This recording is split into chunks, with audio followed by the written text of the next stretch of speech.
मारे सत्य गुरु दे रहे, ए लारे सत्य नाम सुमर मन में लारे। मारे सत्य गुरु दे रहे,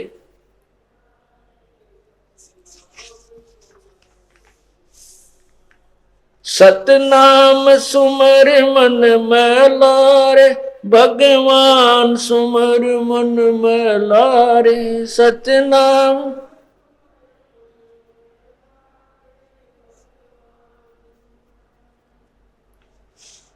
मारे सत्य गुरु दे रहे,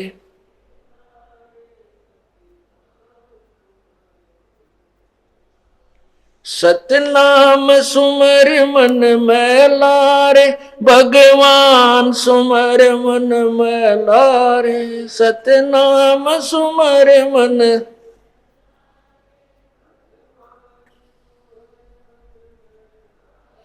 मारे सत्य गुरु दे रहे, लारे सतनाम सुमर मन में लारे। कोडी कोडी माया जोड़ी जोड़ भरा एक थैला रे। कोडी कोडी माया जोड़ी जोड़ भरा एक थैला रे। खाली आया खाली जागा संग चलना दे लारे। खाली आया खाली जागा संग चलना दे लारे। मारे सत्य गुरु दे रहे,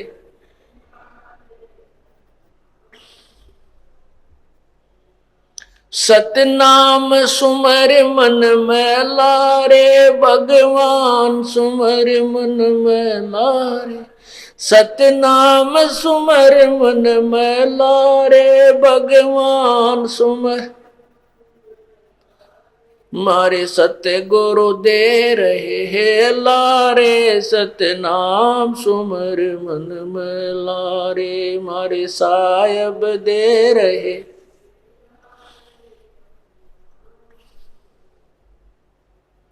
मात पिता तेरा कुटुंब कबीला, यो कोई दिन का मेला रे। मात पिता तेरा कुटुंब कबीला, यो कोई दिन का मेला रे। यही मिलाया यहीं रे बिछुड़ जा, जागा हंस अकेला रे। यही मिलाया यहीं रे बिछुड़ जा, जागा हंस अकेला रे। मारे सत्य गुरु दे रहे,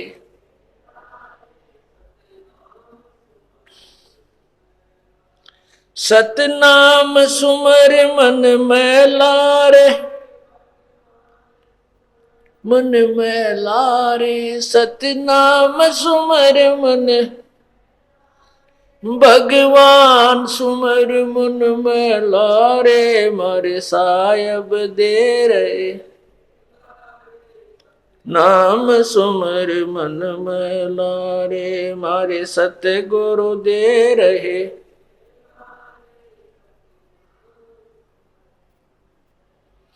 एक डार पे दो पक्षी बैठे, एक गुरु एक चेला रे। एक डार पे दो पक्षी बैठे, एक गुरु एक चेला रे।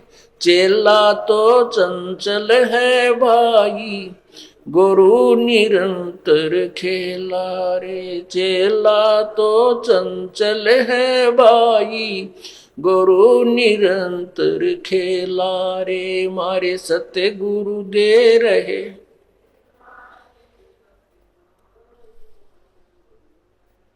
सतनाम सो मारे सत्य गुरु दे रहे।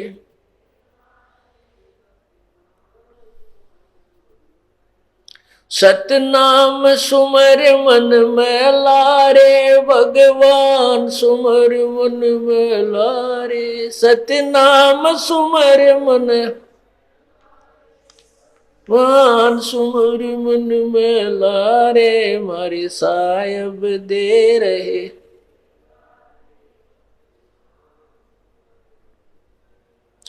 इस पद का तुम भेद सुनो, भाई कौन गुरु कौन चेला रे। इस पद का तुम भेद सुनो, भाई कौन गुरु कौन चेला रे।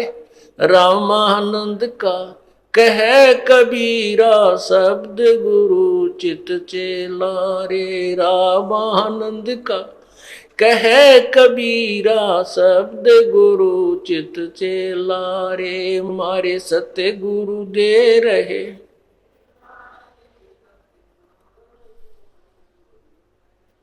सतनाम सुमर मन में लारे। भगवान सुमर मन में लारे, सतनाम सुमर मन वान सुमर मन में लारे। मारे सायब दे रहे,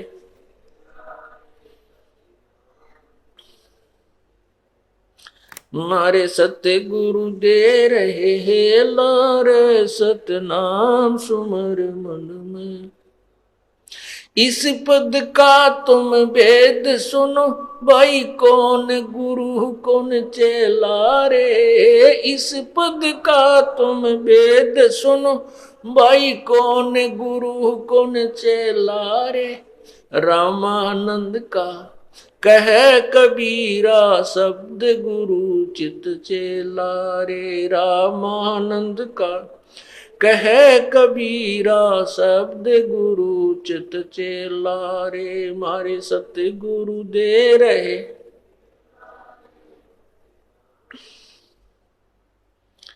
सतनाम सुमर मन में लारे। भगवान सुमर मन में लारे, सतनाम सुमर मन आन सुमर मन में लारे। मारे सायब दे रहे, नाम सुमर मन में लारे। मारे सत्य गुरु दे रहे,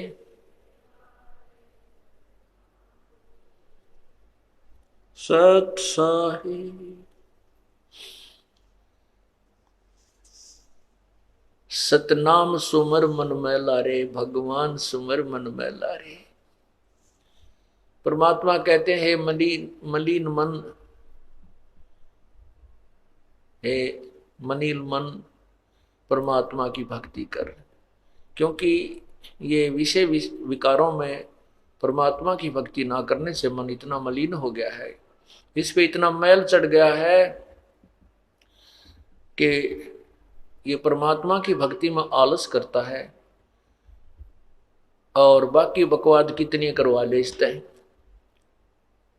जैसे वीसीआर लिया करते पहले, अब तो घर घर कंप्यूटर हो गए, अब भी कर रहे होंगे। वीसीआर लाए किराए पर 100 रुपये लगेंगे एक रात के, तीन फिल्म देखांगे लगातार, तीन घंटे की, 9 घंटे सारी रात सारा कुनबा मुंह बाएं बैठा रहे। 100 रुपये घरते लावा, रात न सोवे नहीं है, बनाए जा चार देखे जाओ बकवाद ने। और इब्राहिम नाम पर कह देने का टाइम ना मिलता नित्य नियम करने का। अरे तेरा गजब हो, ये नित्य नियम में 1.5 घंटा लागे, यूँ तो समय नहीं मिलता। और मंत्र भी नो कहीं का दीबा पूरा हो से ना तो रह ही जाता है। और तेरा गजब हो। अब मन देख लो कितनी बकवाद में कितना करवा ले। सांग देखने जाया करते, कंपटीशन हो जाता गांव में, फद्दड़ सारे दिन तक काम करते, रात में सारी रात में मानो 10 किलोमीटर पैदल जाते और उड़ा बकवाद सुन के और दांदरे काटते आते। यहाँ सत्संग में आने में आलस कर जाता है ये मन। जैसा कि आप बार बार परमात्मा की वाणी कहते हैं, मैं तो दे दी बालम बैरे नू, अच्छे काम ने ना सुनता, इस पे काना पे घटाड़ जाता है। अब सत्संग के बारे में आप कहते रहो, भाई वहाँ सत्संग है बरवाला आश्रम में, सतलोक आश्रम बरवाला में चलोगे तो दूसरे कान दोरे के निकल जाए, कोई ना बोले ये के बतला रहे हैं। और कोई नहीं कह रहा वहाँ कंपटीशन हो रहा है फलाने गांव में, तो साथ का जाता होगा, नु कह रहा के करे थे भाई कित के हो रहा भाई, इस तो इतनी शीघ्रता से कान लाओगा, पूरा पता पूछेगा किस टाइम है, कौन से गांव में है। और सत्संग की जिक्र चले काना पर घटाड़ जाए, बात भी ना सुने, अगे तो मूर्ख से पागल है। तीसरा दिन सत्संग में जान की कहते रहते हैं। तो पुण्यात्माओं, ये मन इतना मलिन हो गया, इतना मैला हो चुका है, इसको ना जाने कितने साबुन की आवश्यकता है, अर्थात ना जाने कितने सत्संगों की आवश्यकता है, तब जाके इसका रंग पहचान में होगा। जैसे हमारा ऐसा मन हो गया जैसे मिस्त्रियों के कपड़े हो जाया करें, ऑटोमोबाइल वाले होते हैं ना, मोटरसाइकिल कार ठीक करनी है तो ऐसा कपड़ा हो जाता मैल से, पहचान में भी ना आता है कौन से कलर का है। हम इतने मलिन हो चुके हैं, कलयुग तक पहुंच गए, इन जो है ना मैल को अपनी आत्मा पर लगाते लगाते लेपते लेपते। अब परमात्मा ने डिजर्टेंट साबुन दे रखा तत्व ज्ञान का और पेट्रोल ड्राई क्लीन करने का, यानी ये परमात्मा का जो ज्ञान है, सत ज्ञान है, ये इस मैल को तार के छोड़ेगा। यदि इस परमात्मा के धोबी घाट पर जो कपड़ा आ गया, अर्थात ये चोला शरीर, जिस पुण्यात्मा यहाँ आ गई उसको धो ही डालेगा। परमात्मा ने ऐसी टेक्निक निकाल दी है, ऐसा साबुन निकाल लिया है कि अब इसके मैल को धो ही डालेगा। और फिर ये परमात्मा को पहचानेगा, ये भी पहचान में होगा यू सचमुच भगत है कि यू ठगत है, ठीक हो जाएगा कुछ दिनों में। तो इसलिए कहते हैं, इसको समझाते हैं कि कौड़ी, पहले पुराने समय की वाणी है परमात्मा की, पहले कौड़ी हुआ करती, कौड़ी छोटी छोटी, फिर पैसे होते थे छोटे छोटे, फिर रुपया तो बहुत बड़ी चीज होती थी, अन्य होती थी। तो कहते हैं छोटे छोटे पैसे जोड़ करके तूने एक थैला भर लिया रुपयों का, और जाते समय तेरे साथ कुछ भी नहीं चला। पहले क्या करते थे, बैंक तो होते नहीं थे, और जिसके पास 100 200 500 1000 रुपये हो जाते, उसको एक थैले में डालकर जमीन में दाब दिया करते, कहीं को चोर ना उठा ले, और उसको दबा करके भूल जाते कहाँ सी दाब रखा है। फिर वो मर जाता अचानक बूढ़ा, सोचा करता बाद में बताऊंगा, बच्चे जब कहीं बर्बाद ना कर दें अभी से। वो बूढ़ा मर जाता, फिर पैसे साथ ले जाता, नहीं ना दान कर पाता। फिर उसको मरते समय याद आती को होते तो पैसे दब रहे थे यहाँ पर, बता वो सकता नहीं क्योंकि उसकी जुबान बंद हो जाती है। जो भक्ति नहीं करते अंत समय में उस प्राणी की जबान बंद करता है, ये काल के दूत आकर के कहीं यू राम नाम ना ले ले, अंत समय में कहीं इसको कोई भगवान की याद ना दिला दे, इसका जुबान बंद कर देता है और उसकी वृत्ति इतनी प्रबल परिवार में फंसा देता है। कभी लड़के को देखता, मेरे मन में बोल नहीं सकता मेरे छोटे बेटे का क्या होगा, उसका तो एक मकान भी ना बना है, उसका तो ऐसे भी नहीं है, मतलब इस तरह की वृत्ति में वो उलझ पुलझ करके और उसको वहीं वापस पशु पक्षी बनाकर भेज देता है काल। जिसमें ये प्राणी जो भक्ति नहीं करता उसकी मृत्यु होती है, देखना कैसे होती है, उसकी जुबान बंद हो जाती है, खींच खींच कर श्वास आता है। क्योंकि जब गिनती के श्वास दिए हुए हैं भगवान ने, और जब श्वास रह जाते हैं कुछ शेष थोड़े से ही, उसी समय यमदूत आकर के इसके अंदर से इसकी जो है ना टीटवी दाब देते हैं, गर्दन दबा देते हैं, जुबान बंद कर देते हैं। जैसे जुबान को पैरालिसिस हो जाता है ऐसा कर देते, पूरा शरीर को ही पैरालिसिस टाइप हो जाता है। और फिर वो गिनते हैं उसके श्वास कितने शेष रहते हैं इसके, वो फिर खींच खींच कर सांस लेता, तो वो गिनते रहते हैं, अब इतने रह चुके हैं, पूरे होते ही वही बटन दबाकर उसको ले जाते। उस समय उस यमदूत दिखाई देते हैं, उसको बेहोश हो जाता है और वो डरता है, शरीर को छोड़ जाता है, टट्टी पेशाब निकल जाती है भयभीत होकर के। आप देखना जो परमात्मा की भक्ति करते हैं उनकी मृत्यु देखना, जब उसका पेशाब और टट्टी और आंखें भी आसानी से शरीर निकलता, उसको कोई पीड़ा नहीं होती। और जो भक्ति नहीं करते ऐसी दुर्गति होकर मरता है वो। और पहले तो यहाँ तक कहा करते कि इसके प्राण ना निकलते पापी के, गाय का पुच्छड़ पकड़ा दो, शायद कुछ थोड़ा बहुत पार हो जाए। ये टोटके है करवाया करते ये मूर्ख लोग। फिर कहते गंगा का जल ला दो, इसमें गंगा का जल गेर दो, इसका पंडा छूट जाता है, पीछा छूट जाता है। तो इस प्रकार भक्ति करने और ना करने वाले में बहुत अंतर है। परमात्मा कहते हैं आए हैं सो जाएंगे भाई राजा रंग फकीर, एक सिंहासन चढ़ चले एक जूड़े जा जंजीर। जाना तो सभी ने है, भक्ति कर रहे हैं वो भी शरीर छोड़ेंगे, जो नहीं कर रहे हैं वह भी छोड़ेंगे। जो शरीर भक्ति नहीं कर रहे उनको तो यम के दूत बांध के ले जाएंगे एक मुर्जिम की तरह, और जो भक्ति करते हैं उनको परमात्मा विमान में बैठा कर ले जाएगा, सिंहासन पर बैठा। एक भगत जी बताओ था, कह रहा था जी मैंने एक बार स्वप्न आया कि मैं दादू साहब के जहाज में बैठा जाऊं था, ऊपर सतलोक की तरफ ले जा रहे थे, वो मेरे गुरु जी थे किसी जन्म में, और दादू साहब कबीर जी के शिष्य थे, परमात्मा मिले थे उनको बूढ़ा बाबा के रूप में। तो दादू साहब के जहाज में बैठा जाऊं था, और हमारे गांव की बहुत लंबी चौड़ी बनी थी, वहां पर बनी यानी जंगल होता है, और वहां मैं बालक से थे जो वहां आया करते, उसमें जाल होती थी पहले, उनका पील लगा करती, एक फल होता है जाल का पेड़ होता है, और वहां और भी बहुत से हम खेला कूदा करते बचपन में। वो दिख गया मैंने जहाज में गए, और मैं नो देखने लग गया, रे मैं तो यहाँ घूमा करता, यहाँ पर ऐसा खेला करता। ओहो, कहता इतने में मैं जहाज तो नीचे पटक दिया, और वहां आके पड़ा, और पड़ते ही आंख खुल गई, यानी वो सपना टूट गया। तो पुण्यात्माओं, ऐसे ही हम मार खा जाते हैं, ऐसे ही हम वापस गिर जाते हैं इस लक 84 के चक्कर में। हमारे को अंत समय में युकाल कोई ना कोई ऐसी बीमारी याद दिवा देगा, और मनु का हो ये तो बड़ा आनंद आ रहा था यहाँ पे, और उन सारे दुखों न भूल जा जो सारी उम्र पीड़ित रहा वो। तो पुण्यात्माओं, ये ज्ञान तत्व ज्ञान आपको इसलिए सुना जाता है कि आप सावधान रहें, आप मार ना खा जाएं जैसे पहले खा चुके हैं। तो कहते आए हैं सो जाएंगे राजा रंग फकीर, एक सिंहासन चढ़ कर जा एक बंधे जात जंजीर। बहुत अंतर हो जाता है।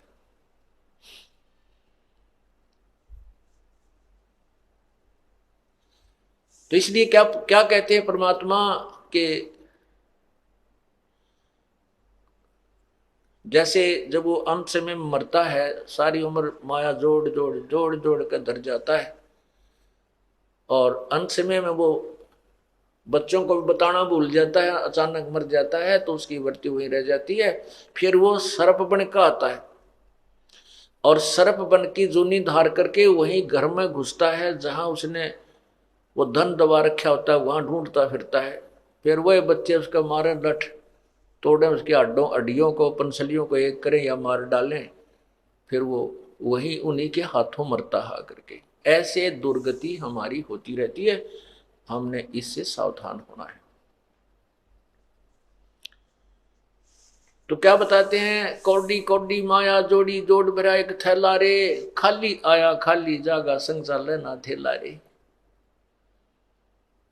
एक जगह शमशान घाट पर देखा था, याद नहीं आ रहा कहां पर लिखा था, उसमें लिखा था शमशान घाट इधर है, और नीचे एक श्लोक लिखा था कि ए भोले इंसान याद रखना कि कफन का जेब नहीं होती, कफन का जेब नहीं होती। जब तू यहाँ आएगा तेरे साथ कुछ नहीं आएगा, और जिस पर एक सिंगल कपड़ा तेरे ऊपर डाला जाएगा वो उसका जेब भी नहीं होगी, अर्थात तू कुछ नहीं ले जा सकेगा।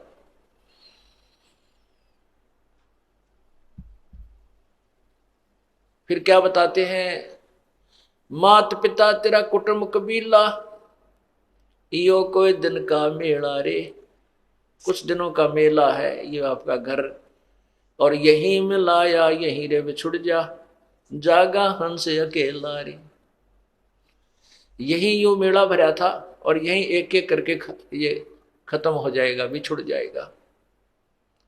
और जब अकेले यहां से चलोगे, सारे परिवार को छोड़कर जब देखना क्या बनेगी आपके संग में, जो परमात्मा को याद नहीं करते।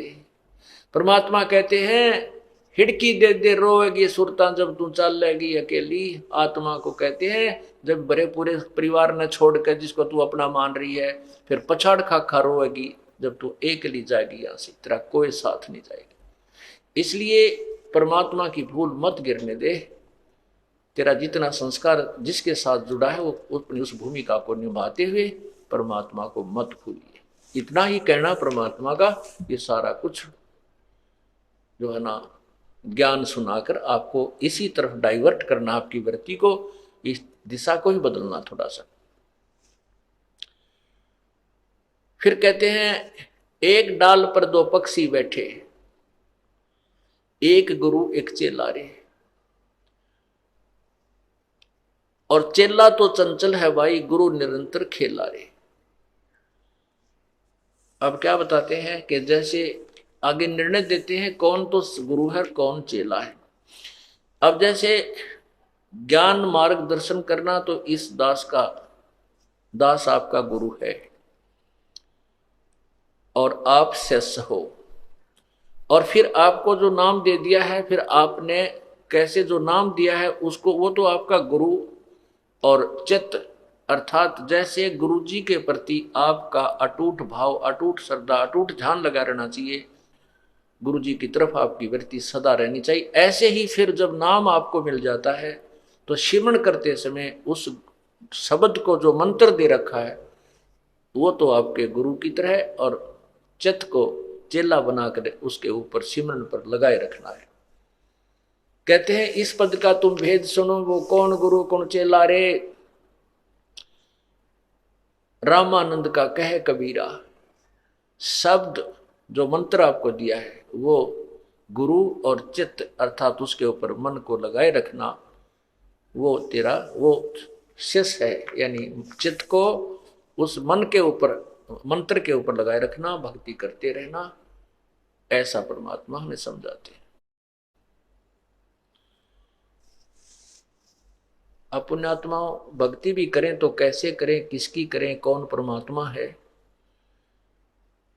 और किस साधना से हमारा मोक्ष होगा, सबसे पहले ये निर्णय करना होता है।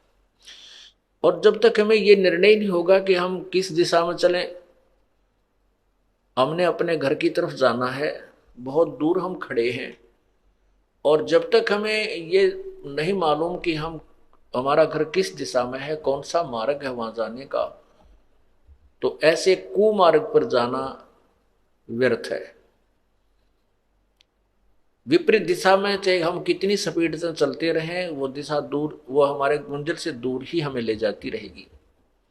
शास्त्र विधि को त्याग कर मनमाना आचरण जो हम करते हैं वो हमारे लिए हानिकारक है, परमात्मा से दूर कर देता है। कैसे कर देता है? जैसे किसी ने तप किया तो राजा बन गया। अब राजा बन जाता है, फिर नहीं मानता भगवान को, बस वो तो इतना तो मानता है कि तब मंदिर आ गया, नौकर लिया, कभी गया तो लोग दिखावा 10-5 हजार रुपये दे दिए, कोई जमीन दे दी मंदिर के नाम पे, उसी तरह के। लेकिन कोई नौकर तो गुरु बना ले और भक्ति कर और बुराई मत कर, माया जोड़नी छोड़ दे, दुनिया को तंग ना कर, टैक्स अधिक मत लगा, और ये बकवाद करनी छोड़ दे, गुटी सूटी लानी छोड़ दे, ये नहीं छूट सकती। तो फिर वो अभिमानी हो जाता है, उसके सामने उसको 9 शब्द सुना स्वीकार्य नहीं होता। राजा को कोई नौकर या कोई भी उसको कहे वो नहीं सुनता, उसमें इतना अभिमान बन जाता है और अपने जीवन को खो करके वो पशु जूनी में चला जाता है, परमात्मा से दूर हो गया। शास्त्र विरुद्ध साधना से अर्थात कुमार्ग पर जाने से मंजिल से विपरीत दिशा में चला गया। तो हमने सबसे पहले निर्णय करना होगा, जैसा कि सबसे पहले हमने ये निर्णय करना है कि कौन से मार्ग से, कौन सी विधि से, किस भगवान की पूजा से हमारा पूर्ण मोक्ष होगा। जैसे गीता जी अध्याय नंबर 3 के और श्लोक 10 से लेकर 15 तक यज्ञों के विषय में बताया है, और फिर उन्हीं यज्ञों का वर्णन करते हुए चौथे अध्याय के 25 से लेकर 34 श्लोक तक बताया है।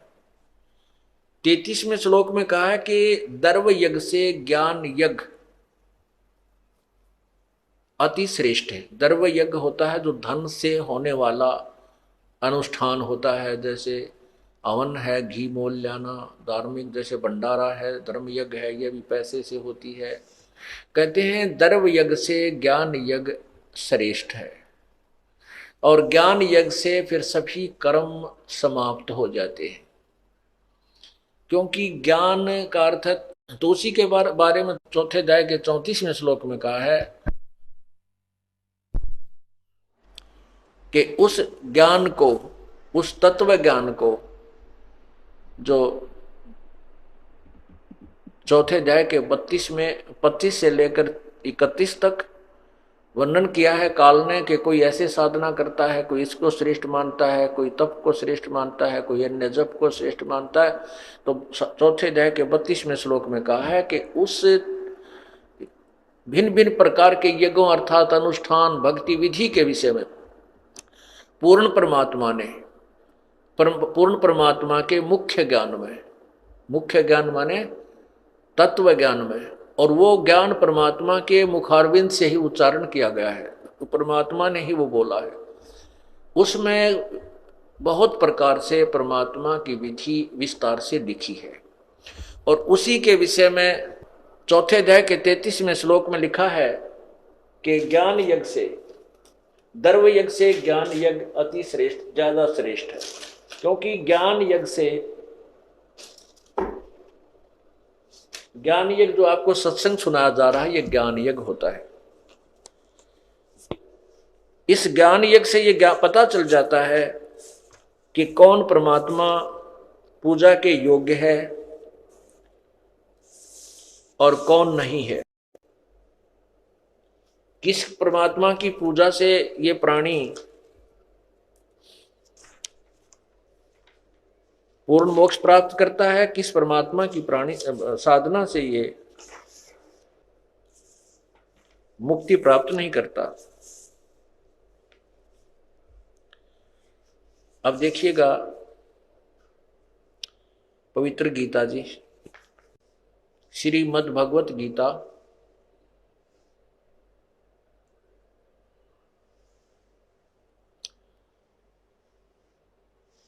गीता प्रेस गोरखपुर से प्रकाशित है, और इसके अनुवादक हैं जय दयाल गोविंद का। ये देखिएगा अध्याय नंबर 4 श्लोक 25 से देखते हैं। दूसरे योगीजन देवताओं के पूजन रूप यज्ञ का ही भली भांति अनुष्ठान किया करते हैं। अन्य योगीजन साधक परब्रह्म, ये है ब्रह्म अग्नो, ये परब्रह्म नहीं है, ब्रह्म ही समझो, ब्रह्म परमात्म रूप अग्नि में यज्ञेन अभेद दर्शन रूप यज्ञों के द्वारा ही आत्म रूप यज्ञ का हवन किया करते हैं। ये देखिए 26 में, अन्य योगीजन श्रोत्र आदि समस्त इंद्रियों को संयम रूप अग्नि में हवन किया करते हैं। दूसरे योगीजन शब्द आदि, ये जैसे समस्त विषयों को इंद्रिय स्वरूप रूप अग्नि में हवन किया करते हैं। अब ये क्या बता रहे हैं कि दूसरे, ये 28 देखिएगा, अन्य कई पुरुष द्रव्य संबंधी यज्ञ करने वाले, कितने ही तपस्या रूप यज्ञ करने वाले, यज्ञ माने अनुष्ठान, और दूसरे कितने ही योग रूप यज्ञ करने वाले, कितने ही, यानी कहने का भाव ये है कोई कुछ करता है, कोई कुछ करता है। इसके विषय में फिर आगे बताए हैं 32वें में। इसी को यहां फाइनल कर दिया है कि इस प्रकार और भी बहुत तरह के यज्ञ वेद की, ये देखो इन्होंने कितनी नालायकी की है, अनुवाद करने में कितना गपड़ चौथ की है, गपला किया है। ये देखो, ये ब्रह्मण, यहां ब्रह्मण का अर्थ इन्होंने वेद की कर दिया। ये ऊपर देखो, एवं बहुविधा यज्ञा वितता ब्रह्मणे मुखे ब्रह्मणे, ब्रह्मणे माने सच्चिदानंद घन ब्रह्म। ये देखिए ब्रह्मणे, ब्रह्मणे का क्या अर्थ होता है ये स्वयं आप देखना। जहां ये इन्होंने, इनकी बुद्धि ठीक चली वहां तक इन्होंने अनुवाद कर दिया ठीक, और जहां ये विचलित हो गए वहां अर्थों के अनर्थ करने प्रारंभ कर दिए। जैसे 18वें अध्याय के 66वें श्लोक में व्रज माने आना कर दिया, जबकि व्रज माने जाना होता है। अब 17वें अध्याय का 23वां श्लोक देखो। ओम तत्स, ये अध्याय नंबर 17 का और मंत्र नंबर 23 है। ओम तत्सत इति निर्देश है ब्रह्मण त्रिविध समर्थ है, ब्राह्मणा तेन वेदा च यज्ञा च विहिता पुरा। ओम तत्सत, ऐसा 3 प्रकार का, ये ब्रह्मण माने सच्चिदानंद घन ब्रह्म का, सच्चिदानंद घन ब्रह्म का, अर्थात ब्रह्मण का अर्थ है सच्चिदानंद घन ब्रह्म। सच्चिदानंद घन ब्रह्म कौन है? वो दिव्य पुरुष, पूर्ण परमात्मा, सतपुरुष। अब यहां देखिएगा, अब हम इसका अनुवाद आप स्वयं करेंगे तब अच्छा लगेगा। इन्होंने तो अज्ञान कर डाला, क्योंकि इनको ज्ञान नहीं था, अनर्थ कर दिए। अब ये क्या कहता है कि एवं, यही चौथे अध्याय का 32वां श्लोक, एवं बहुविधा यगा वितता ब्रह्मणे मुखे कर्मजान विदितान सर्वान एवं ज्ञातवा विमोक्षयसे, विमोक्षयसे।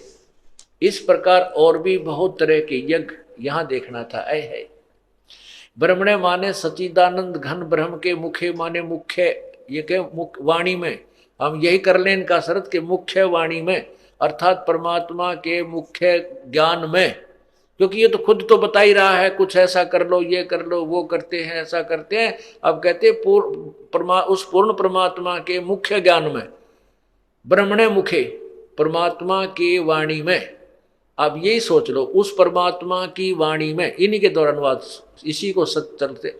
ब्रह्मणे माने सच्चिदानंद घन की वाणी में, अर्थात उस पूर्ण परमात्मा के द्वारा दिए गए सवसम वेद में, उनके द्वारा उच्चारित, उस उनके मुख कमल से उच्चारित उस ज्ञान में, तत्व ज्ञान में नाना प्रकार, भिन्न भिन्न प्रकार से बहुत से तरीके, मतलब यथार्थ तरीका उस परमात्मा अर्थात उस तत्व ज्ञान में भेद दिया हुआ। ये देखिए,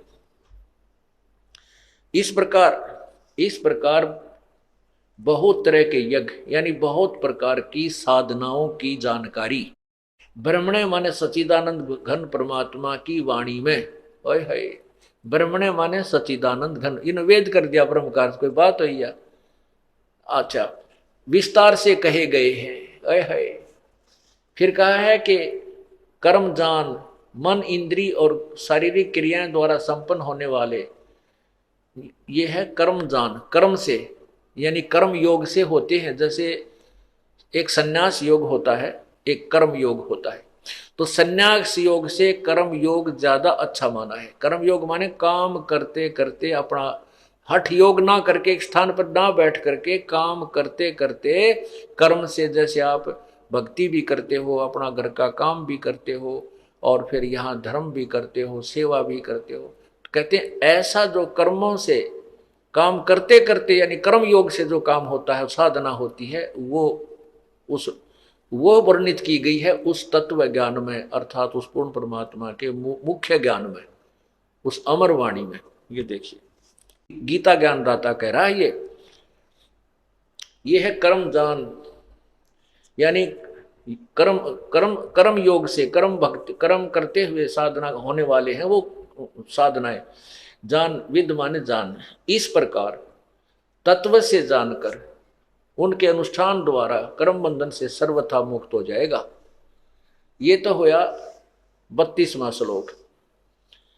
अब 33वें में कहा है, हे परंतम अर्जुन, ये देखिएगा, ये अध्याय 4 का श्लोक 33 है। हे परंतम अर्जुन, द्रव्य में यज्ञ की अपेक्षा ज्ञान यज्ञ अत्यंत श्रेष्ठ है। आगे देखो, यावन मात्र संपूर्ण कर्म ज्ञान में समाप्त हो जाते। अब ये 34वां जो अध्याय है, 34वां श्लोक है चौथे अध्याय का, इसमें कहा है कि उस जो चौथे अध्याय के 32वें श्लोक में आपको बताया है कि उस पूर्ण परमात्मा के मुख्य ज्ञान में, उसकी वाणी में, उस परमात्मा की विशेष विधि लिखी है वो तत्व ज्ञान में, तो कहते उस तत्व ज्ञान को तू तत्वदर्शी संतों को जाकर से समझ, उनसे सुन। अब चौथे अध्याय का 34वां श्लोक निर्णय दे रहा है। ये देखिएगा अध्याय नंबर 4 और यहां देखिएगा ये 34वां श्लोक। उस ज्ञान को जो चौथे अध्याय के 32वें श्लोक में बताया, उस ज्ञान को तू तत्वदर्शी ज्ञानियों के पास जाकर समझ, उनको भली भांति दंडवत प्रणाम करने से, उनकी सेवा करने से और कपट छोड़कर सरलता पूर्वक प्रश्न करने से वे परमात्म तत्व को भली भांति जानने वाले ज्ञानी महात्मा तुझे तत्व ज्ञान का उपदेश करेंगे। अब ये पवित्र गीता जी आप के उंगलियां पर रटी जाएगी कुछ दिनों में, अगर आप ये हमारे लेक्चर अटेंड कर लोगे, ये सत्संग अटेंड कर लिए तो आपके उंगलियों पर हटा दूंगा इनको। और यहाँ का चाहे कोई ब्रह्मा भी आ जाए, विष्णु भी आपके सामने आ जाना, वो भी नतमस्तक होकर जाएगा हमारे छोटे से बच्चे के सामने। उनको भी ज्ञान नहीं है इस बार इस परमात्मा की तत्व ज्ञान का।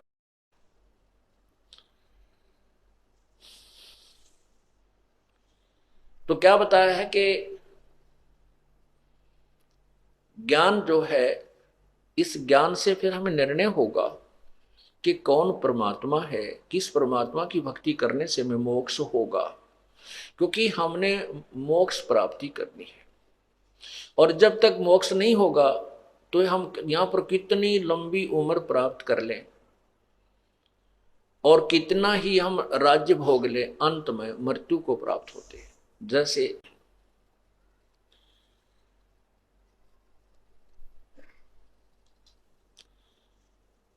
आपने शब्द सुनते हैं, मन तो बस रे सुख के सागर, जहां शब्द सिंधु रत्नाकर। ओह,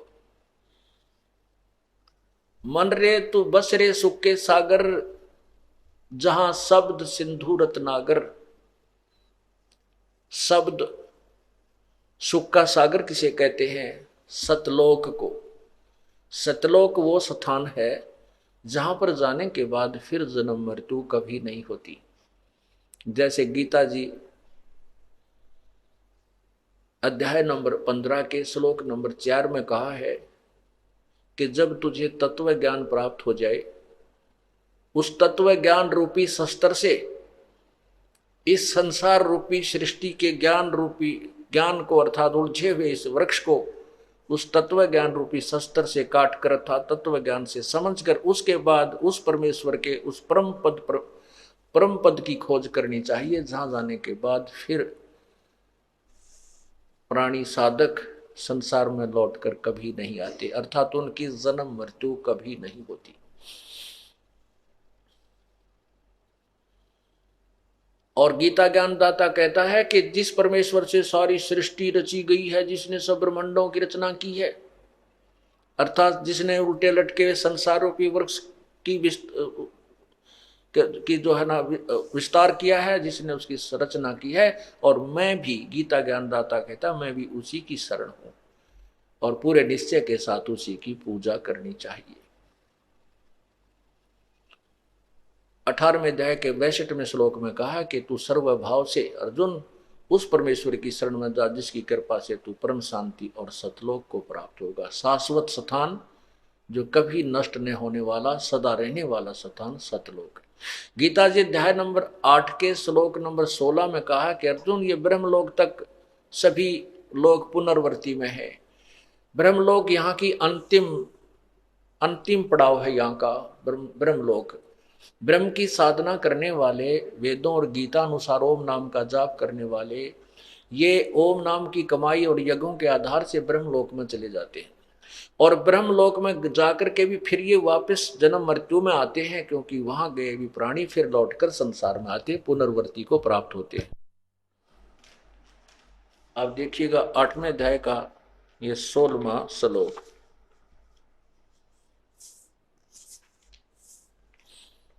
ये देखिए पवित्र गीता जी,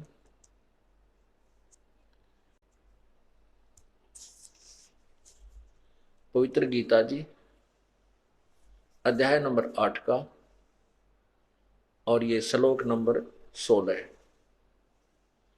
हे अर्जुन, ब्रह्मलोक पर्यंत सब लोक पुनर्वर्ती में है, परंतु हे कुंती पुत्र मुझको प्राप्त होकर पुनर्जन्म को प्राप्त नहीं होता। ये यहाँ इन्होंने गलत अनुवाद किया। ये देखिए यहाँ से, अब्रह्म भुवनात् लोका पुनर्वर्तनी वर्तिन अर्जुन माम उपेत तु कौन्ते पुनर्जन्म न विद्यते।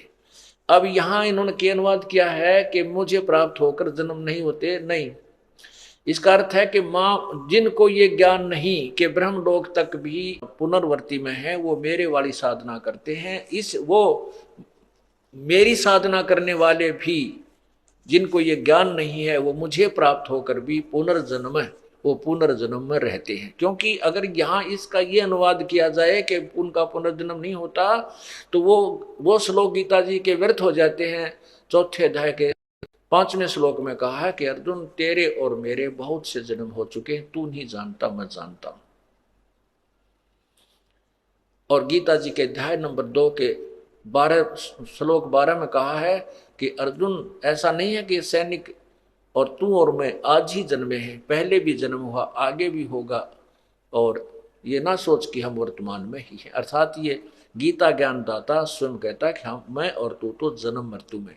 इसलिए 18वें अध्याय के 62वें श्लोक में कहा कि अगर तूने पूर्ण मोक्ष चाहिए तो उस परमात्मा की शरण में जा, उसकी कृपा से तो परम शांति और शाश्वत सतान यानी सतलोक को प्राप्त होगा। तो हम यहाँ पर इतना ही लें कि ब्रह्मलोक तक भी यहाँ नाश, सभी जन्म मृत्यु और पुनर्जन्म में आते। तो क्या बताते हैं, और जन्म मृत्यु है तो सुख नाम की चीज प्राणी को नहीं है। हम सुख मानते हैं, जैसे निर्धन मानता है कि धनवान बहुत सुखी होता है, और धनवानों की स्थिति अगर आप देख लो तो कहना ही क्या है, उसको चैन नहीं दिन रात।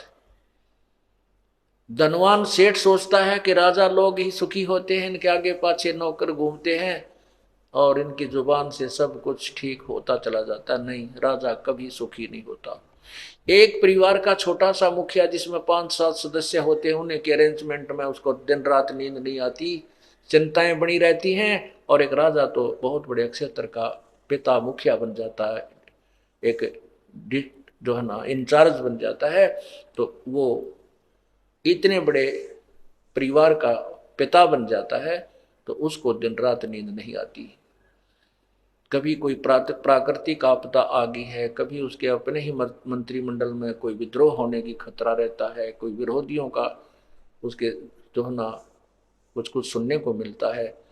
हाँ ठीक है, वो सामने घुटी ला के पड़ गया है, तड़के सलूट मारने खड़े पावे हैं, इसलिए वो ऐसा लगता है कि राजा बहुत सुखी होगा। नहीं, राजा को सपने में भी सुख नहीं होता। राजा सोचता है कि स्वर्ग के देवता सुखी होंगे, देवता सोचते हैं इंद्र को ही सुख होगा। इंद्र को जब देखते हैं, इंद्र की दुर्गति, ओए होए, आप इतिहास पढ़कर देखो स्वर्ग के राजा इंद्र का, कभी उसके ऊपर कोई चढ़ाई कर रहा है, कभी उसको कोई, कभी इंद्र जो है ना अपने राजधानी छोड़कर भाग जाता है, मार काट हुई रहती है। इंद्र सोचता है ब्रह्मा विष्णु महेश ही सुखी होंगे, ब्रह्मा विष्णु महेश को सौंपने में भी सुख नहीं है। पुण्यात्माओं, ये जो आपको ज्ञान सुनाया जाता है ये तत्व ज्ञान है, और इसमें ये सत्य समझना।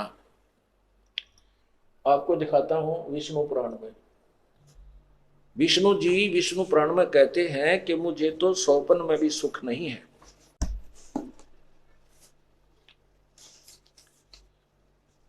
विष्णु पुराण में लिखा है कि विष्णु जी स्वयं स्वीकार करते हैं कि हे ब्रह्मा को कहते हैं कि मैं तो राक्षसों के मारने में व्यस्त रहता हूं और बाकी समय तप करता हूं, और तप करता के बाद फिर थोड़ा बहुत समय मिलता है तो लक्ष्मी के साथ में कुछ मंगल समय व्यतीत कर पाता हूं। अभी इसमें वो विष्णु पुराण दूसरी हाथ लगी जो उस पर लिखे हुए थे मार्क्स, वो नहीं मिली। अब ये समझना, दास जो भी शब्द बोलेगा वो बिल्कुल प्रमाणित समझना, इसमें दो राय नहीं है, दिखाएंगे आपको कभी। तो कहने का भाव ये है कि यहाँ ना जैसे और वैसे आपके प्रत्यक्ष उदाहरण देते हैं, जैसे विष्णु भगवान श्री रामचंद्र रूप में आए थे,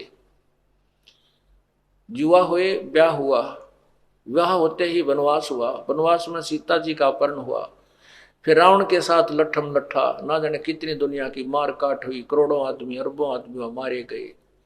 और फिर सीता जी वापस आई, आते कुछ वर्षों के बाद ही उनको घर से निकाल दिया, गर्भवती को। बच्चे कहीं, श्री राम कहीं, वो चाहे सारी पृथ्वी का राजा हो, जिसका परिवार की तो जंगल में दुख पा रहा हो, परिवार उसके पास नहीं है, तो उसको सोपन में भी सुख नहीं हो सकता, चाहे कितनी बात बना ले। उसके बाद श्री कृष्ण रूप में आया, आपने देखा उनका इतिहास, क्या हाल हुई उनकी, क्या हालत थी। बचपन से मामा शत्रु, कभी जरा सिंह मारने आ रहा है, कभी चारनोर शत्रु हो गया, कभी कंस शत्रु बन गया, कभी जेल में जन्म हुआ। और अंत में श्री कृष्ण जी का क्या हुआ कि उनके सामने ही पूरा यादव कुल, उनके उसके बेटे भी, पोते भी, सब भाई बहन भाईचारा सब वहीं आपस में लड़कर मर गए, नष्ट हो गए। जिस व्यक्ति की आंखों के सामने सारा परिवार मर जाए, वो कितना सुखी हो सकता है। तो परमात्मा हमें क्या बताते हैं, भाई तन दर सुखिया कोई न देखा, जो देखा सो दुखिया हो, उदय अस्त की बात करते हैं, मन सबका किया विवेक का हो, सबका किया विवेक का हो। तन दर सुखिया कोई ना देखा, जो देखा सो दुखिया हो, उदय अस्त की बात करते हैं, मन सबका किया विवेक का हो, सबका किया विवेक का हो। भाई घाटे है बाद सब जग दुखिया, के गृहस्थी बैरागी हो, घाटे है बाद सब जग दुखिया, के गृहस्थी बैरागी हो, सुख देव ने दुख के डर में, गर्भ में माया त्यागी हो, गर्भ में माया त्यागी हो। तन दर सुखिया कोई ना देखा, जो देखा सो दुखिया हो, उदय अस्त की बात करते हैं, मन सबका किया विवेक का हो, सबका किया विवेक का हो। भाई जंगम दुखिया योगी दुखिया, तपस्वी को दुख दूना हो, जंगम दुखिया योगी दुखिया, तपस्वी को दुख दूना हो, आशा तृष्णा सब में व्यापे, कोई महल ना सुना हो, कोई महल ना सुना हो। तन दर सुखिया कोई ना देखा, जो देखा सो दुखिया हो, उदय अस्त की बात करते हैं, मन सबका किया विवेक का हो, सबका किया विवेक का हो। भाई साच कहूं तो यू जग ना माने, और झूठ कही ना जाई हो, साच कहूं तो यू जग ना माने, पर झूठ कही ना जाई हो। ब्रह्मा विष्णु ये शिव जी दुखिया, जिन ये राह चलाई हो, जिन ये राह चलाई हो। तंदर सुखिया कोई न देखा, जो देखा सो दुखिया हो, उदय अस्त की बात करते हैं, मन सबका किया विवेक का हो, सबका किया विवेक का हो। फिर क्या बताते हैं, भाई सुरपति दुखिया भूपति दुखिया, ये रंग दुखी बपरीती हो, सुरपति दुखिया भूपति दुखिया, रंग दुखी बपरीती हो। कहे कबीर और सब दुखिया, एक संत सुखी मन जीती हो, संत सुखी मन जीती हो। तंदर सुखिया कोई न देखा, जो देखा सो दुखिया हो, उदय अस्त की बात करते हैं, मन सबका किया विवेक का हो, सबका किया विवेक का हो। भाई सुरपति दुखिया भूपति दुखिया, रंग दुखी बपरीती हो, सुरपति दुखिया भूपति दुखिया, रंग दुखी बपरीती हो। कहे कबीर और सब दुखिया, एक संत सुखी मन जीती हो। संत सुखी मन जीती हो। तंदर सुखिया कोई न देखा, जो देखा सो दुखिया हो। उदय अस्त की बात करते हैं, मन सबका किया विवेका हो। सबका किया विवेका हो। सत साहेब अब क्या बता रहे हैं? परमात्मा कहते मैंने तो इस 21 ब्रह्मांड में कोई व्यक्ति, कोई भी प्राणी जिसने शरीर धारण किया हुआ, हमने तो कोई सुखी देखा नहीं। परमात्मा कहते हैं ब्रह्मांड 21 आग लगी है और ये कृत्रिमबाजी सभी ठगी है। 21 के 21 ब्रह्मांड में आग लगी हुई है। ऐसा बुरा हाल है। ऊपर देवताओं की पढ़ लो कहानी पुराणों के अंदर, देवताओं राक्षसों के लट्ठम लट्ठा, ऋषियों की आपस में खेचा ताणी, वो उसको श्राप दे रहा है, वो उसको श्राप दे रहा है, और पता ना कितनी मार काट, बुरा हाल है भगवान। परमात्मा कहते हैं साच कहूं तो जग नहीं मानता, क्योंकि ब्रह्मा विष्णु महेश के बारे में आज से 500-600 साल पहले कोई सुनने को तैयार नहीं था। और परमात्मा उस समय भी इसी ज्ञान का डंडोरा पीटा करते थे, जो दास उन्हीं के द्वारा दिए हुए ज्ञान का आज आपके समक्ष ढंडोरा पीट रहा है, उसको उजागर कर रहा है। अब तो सु आ गया अपने, क्योंकि आप पढ़े लिखे हो, शिक्षित हो, और अपने शास्त्र आपके पास समक्ष हैं, हिंदी में अनुवादित हैं। आप देख करके एक बार तो उछल कूद सी बनाया मन में, नो कैसे नो कैसे, और प्रमाण देखते फिर नो कहे जो इसमें लिखा है, और फिर शांत हो जाता है। विष्णु पुराण में ऐसा है, फिर वो पुराण खरीद के लाता है। देवी पुराण में ऐसा कहाँ लिखा, वन तो ना पढ़ा। गीता में से कैसे लिखा है, हमने तो नहीं पढ़ा, और रोज पढ़ा करते, अन्यों का हमने तो नहीं पढ़ा। पढ़ा तो था, पर काल ने तुम्हारी बुद्धि ऑफ कर रखी थी, ऑन नहीं होने दी। अब ऑन कर दी परमात्मा ने। अब काल का रिमोट यहाँ फेल हो गया, उसका काम कर नहीं रहा, उसकी रेंज समाप्त होगी परमात्मा के सामने। अब वो ज्ञान हमारी समझ में आ रहा है। तो परमात्मा कहते हैं साच कहूं तो जग नहीं मानना, ये मारना ना हो मेरे को, और झूठ में कह नहीं सकता। साच कहूं तो जग नहीं माने, झूठ कही ना जाई हो। ये ब्रह्मा विष्णु शिव जी दुखिया जिन ये राह चलाई हो। कौन सी राह? रजगुण ब्रह्मा से उत्पत्ति, सतगुण विष्णु से सतिथि, और तम गुण विष्णु से मृत्यु, हमारा संहार। कहते हैं ये भी दुखिया। फिर क्या बताते हैं? सुरपति दुखिया, भूपति दुखिया, और रंग दुखी बपरीती हो। सुरपति देवताओं का राजा, सुर माने देवता, पति माने स्वामी।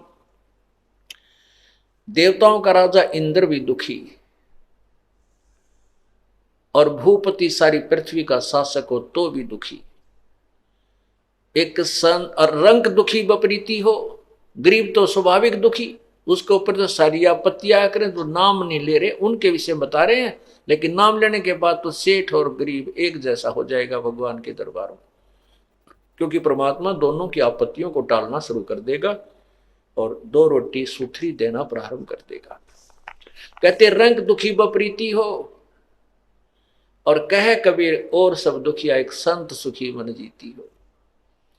अब संत मन कैसे जीतेंगे? मन चाहता है घूटी ला लूं, शराब पी लूं, मन चाहता है बीड़ी पीऊं, मन चाहता है सिनेमा देखूं, मन चाहता है अब क्यों नहीं सत्संग में चलूंगा, यही देख लेते हैं, फिर देखेंगे। नहीं, जिन्होंने इन मन की बकवादों को हटा दिया, बुराई त्याग दी और सत्संग में आने में आलस नहीं करते, वो सुखी होंगे।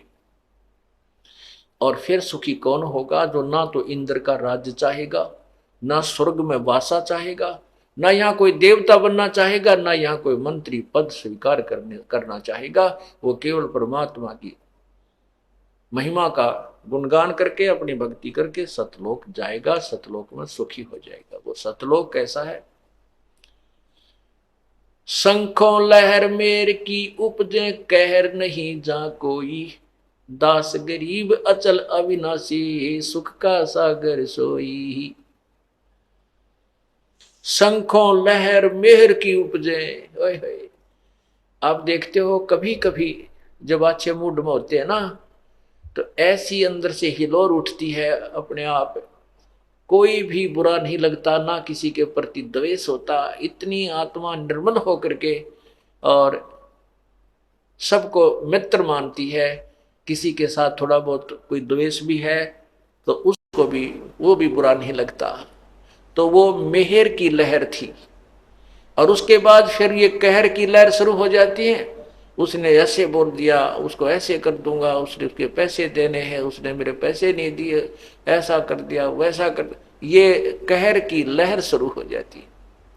तो वहां कहते हैं जो मेहर की लहर आपके अंदर एक कभी कभी आती है, वो शंखों लहर मेहर की उपजे, वो वहां पर ना बीपी हाई होता, ना लो होता, ना कोई सर में दर्द, ना कोई चिंता, ना ले। जैसे ही बाप यहाँ सत्संग में आए हो, ये मिनी रिहर्सल है सतलोक की। आप यहाँ 15 दिन रुको, बना बना भंडारे में भोजन मिलेगा और सुबह शाम दिन रात आपकी भगवान की भक्ति करते हो, बिछे बिछाए कपड़े, ना किसी से लेना ना देना, ना झगड़ा, ना कोई नोक यो यहाँ ज्यादा खाता है, यो मैं कम खाता हूँ, एक जैसा भंडारे में सबको मिलता है। और राग द्वेष पैदा करना तो यहाँ भी कर लो, वो अलग बात है। एक आधा ऐसा ने कमा 3 गदेले बिछा कर सोएगा, चलो बार उसने तो कर दी गलती, दूसरा उसकी रेस करने लग जा है, या उसमें द्वेष कर ले, देख 2 बिछा रहा। तो इस तरह हम यहाँ अपने जो है ना अपने बना लेंगे वो, तो यहाँ भी दुखी हो सकते हैं, लेकिन सतलोक में ऐसा नहीं। लेकिन फिर भी मिनी रिहर्सल है ये कि यहाँ आपको कोई चिंता नहीं, ना तो कोई सामान लाने की, नहाओ धो और बिछे बिछाए मैट और माला लेकर भजन करो, तो कितना आनंद आता है। कोई द्वेष नहीं है, कोई राग नहीं है, कोई दुख नहीं। जो संसारिक जहां आप जाओगे वहां जाते ही पहले तो देखोगे चीनी है कि नहीं, चाह कितनी रह रही है, दाल है कि नहीं, सब्जी लानी है, फलाना करना है, हो गया ना समस्या शुरू। तो हम सतलोक में जाने के बाद ऐसे हो जाएंगे, वो अपने परम पिता के भंडारे भरे रहते हैं, वो कभी समाप्त नहीं होते, एवर लास्टिंग है वो। तो क्या बताते हैं, शंखों लहर मेहर की उपज कहर नहीं जा कोई, दास गरीब अचल अविनाशी ही, सुख का सागर सोई।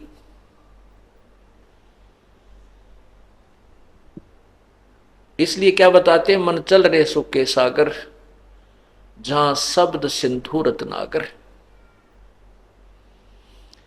मन तू चल रहे सुख के सागर, जहां शब्द सिंधु रत्नागर। ओए होए, उस परम पिता के दरबार में शब्द सिंधु रतन आगर, आगर माने आगा, आगार माने होता है डिपू खान, जिसमें बहुत ही ज्यादा बहुसंख्या में अनगिन सुख हो, मोक्ष रूपी रतन की आगार माने वो डिपू है, खान है। तो वहां चलो। आगे बताते हैं, कोट जन्म तू राजा की, ना मिटी न मन की आशा, कोट जन्म तन भरमत हो गे, कुछ ना हाथ लग्या रे, कुकर सुकर खरबया बोरे, कौआ हंस बुगारे।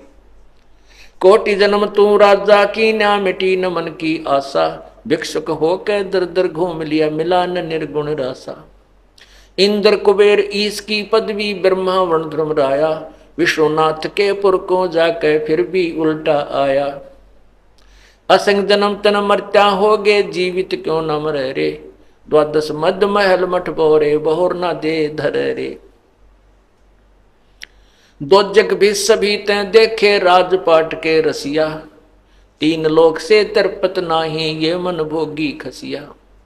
सतगुर मिले तो इच्छा मेटे, पद मिल पदे समाना, चल हंसा उस लोक पठाऊं, जो आदि अमर अस्थान। 4 मुक्ति जहां चंपी करती, माया होरी दासी, दास गरीब अभय पद पर से, वो मिले राम अविनाशी। ओए होए,